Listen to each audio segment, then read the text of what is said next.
তারপর হচ্ছে কোরিওগ্রাফার গৌতম সাহা, ওনারা হচ্ছে যে জোরপূর্বক ওনার হেলিকপ্টারে ফটোশুট করা স্টার্ট করে।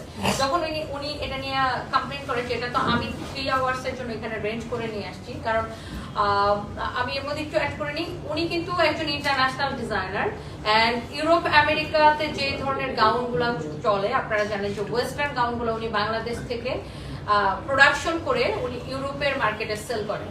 সো ওনার কিন্তু সাথে এই ধরনের ফটোশুটটা যায় হেলিকপ্টার দিয়ে। সো এটা যখন ওনারা স্টার্ট করছে বারিশাহ, মানে ওনার ভাষা মতো বারিশাহ ওনার লোকজন নিয়ে জোরপূর্বক শুট শুরু করে দিয়েছে। তো উনি যখন কমপ্লেন করছে তখন সে কমপ্লেনের ভিত্তিতে আপনার উল্টো ওনার সাথে খারাপ ব্যবহার করছে বারিশাহ এবং হচ্ছে যে ওই হেলিকপ্টারের যে দায়িত্ব যে ছিল রিপন সাহেব এবং বারিশাহ ওনার সাথে খুবই খারাপ ব্যবহার করছে।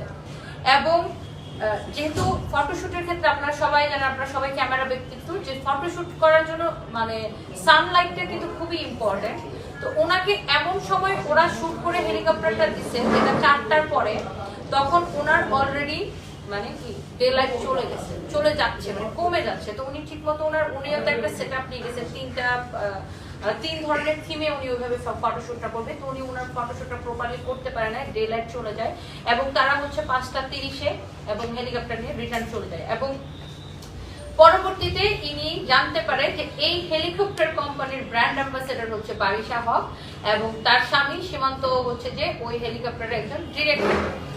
এখন আর্মিদের তত্ত্বাবধানে এই কোম্পানি অনুমোদিত না। আমি একটু শেষ করি, দৃষ্টি আকর্ষণ করছি বাংলাদেশ আর্মির দিকে, কোম্পানির মালিকানায় দৃষ্টি ফেলছি প্লিজ। এরপর 10 ফেব্রুয়ারি বারিশ আমাদের পরিচিত একজনকে দিয়ে আমাকে ফোন দেয় এবং 11 তারিখ